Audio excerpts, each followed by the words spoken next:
السلام عليكم ورحمة الله وبركاته، والصلاة والسلام على رسول الله، وأهلا بيكم معانا النهاردة في فيديو جديد. النهاردة هنشرح التحديث الجديد الخاص بالأذن الإسلامي، وكمان هنتعلم مع بعض إزاي نقدر نحمل آخر تحديث، وإزاي نقدر نثبته بطريقة سليمة وبدون أي أخطاء وبدون أي مشاكل.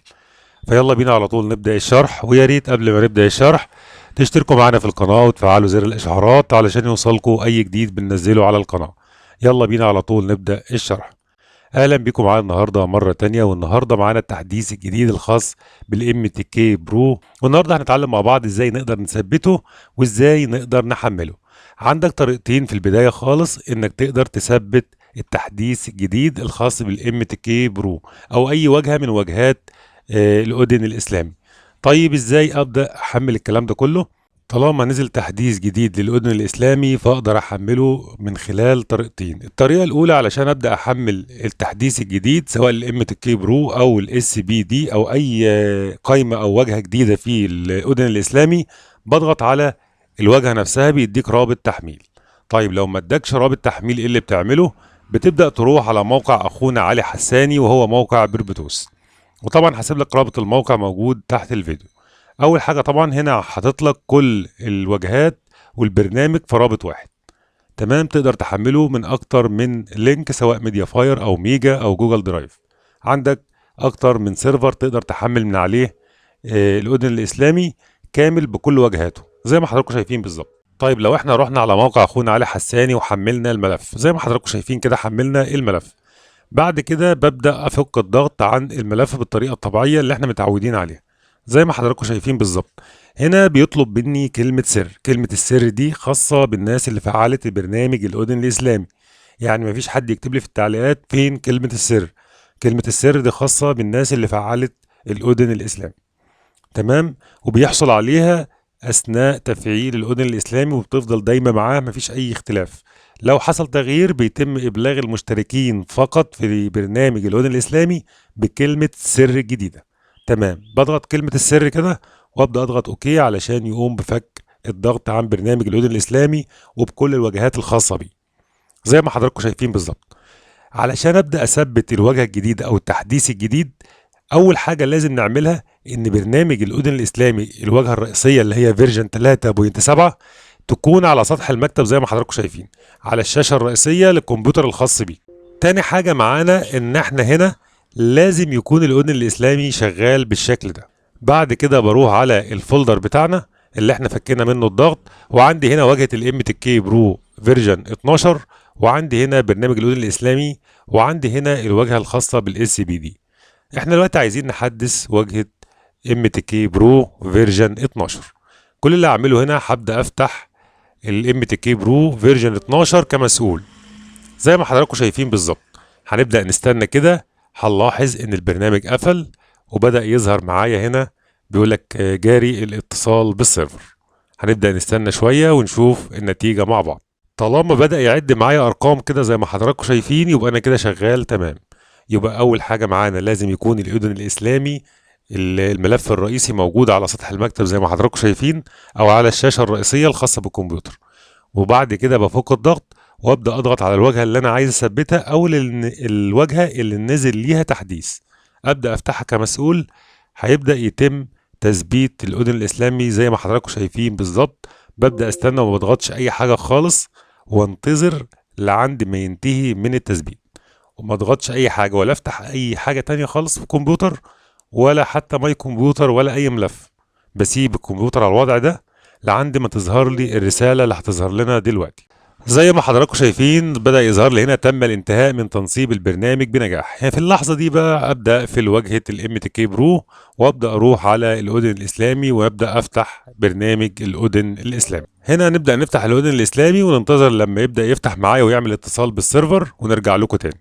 زي ما حضراتكم شايفين بالظبط البرنامج الأذن الإسلامي بدأ يفتح معايا بالشكل ده.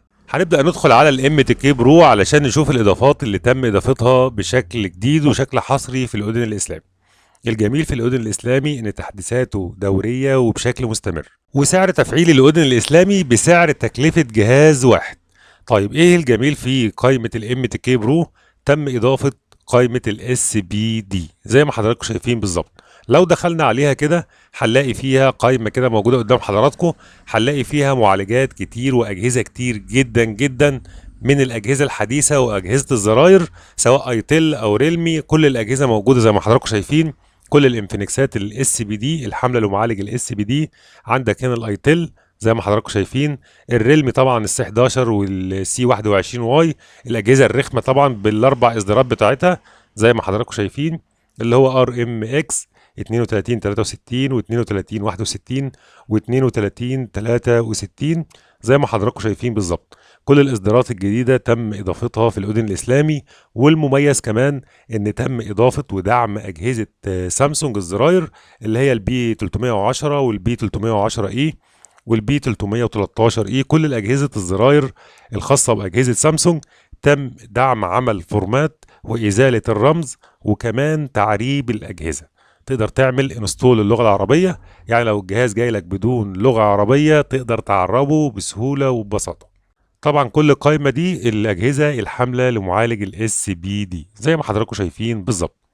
تقدر هنا تثبت تعريف الاس بي دي زي ما حضراتكم شايفين كده، وطبعا انا مثبته قبل كده، وهتتاكد من الكلام ده لو موجود علامه صح، وهتتاكد من الكلام ده لو ظهر لك كلمه صح جنب اسماء التعريفات زي ما حضراتكم شايفين كده. انا مثبت التعريفات قبل كده. ابدا اشتغل على الاجهزه بتاعتي، ببدا اختار الموديل اللي عندي وابدا اشوف حاجه جميله جدا وركز فيها، وليكن مثلا اخترت ريلمي سي 21 واي بالشكل ده. هنلاقي ان الراجل هنا كاتب لك الطريقه باللغه العربيه اهو.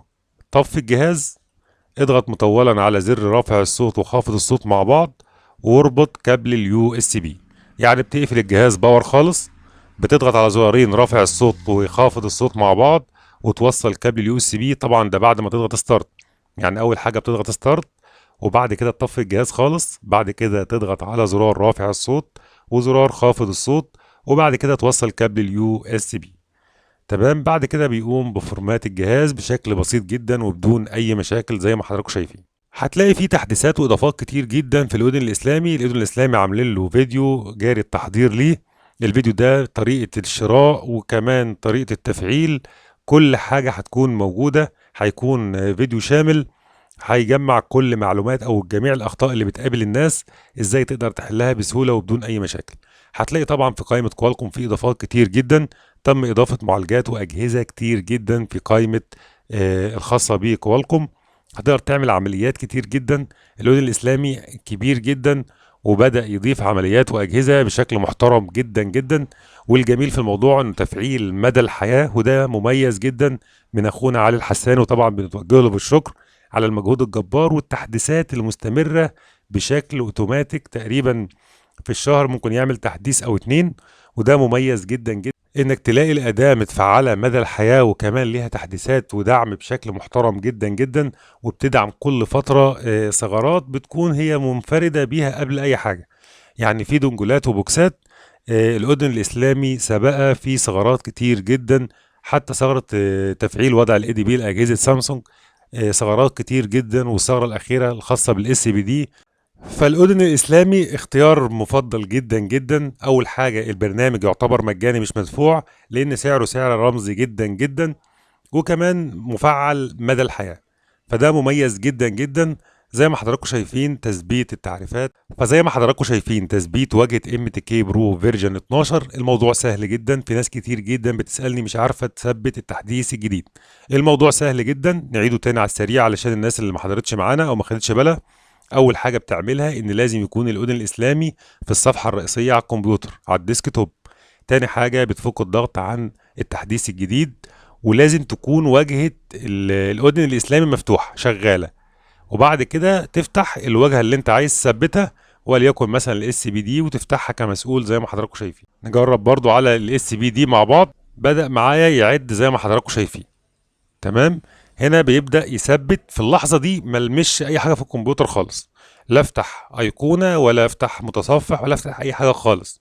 استنى لما الرسالة تبدأ تظهر لي بالانتهاء من التثبيت الواجهة اللي أنا بحدثها، سواء اس بي دي أو ام تي كي زي ما حضراتكم شايفين بالظبط. ببدأ استنى ما اعملش أي حاجة خالص لعند ما ينتهي من تثبيت الواجهة بشكل كامل. زي ما حضراتكم شايفين قال لي هنا تم تثبيت الواجهة بنجاح.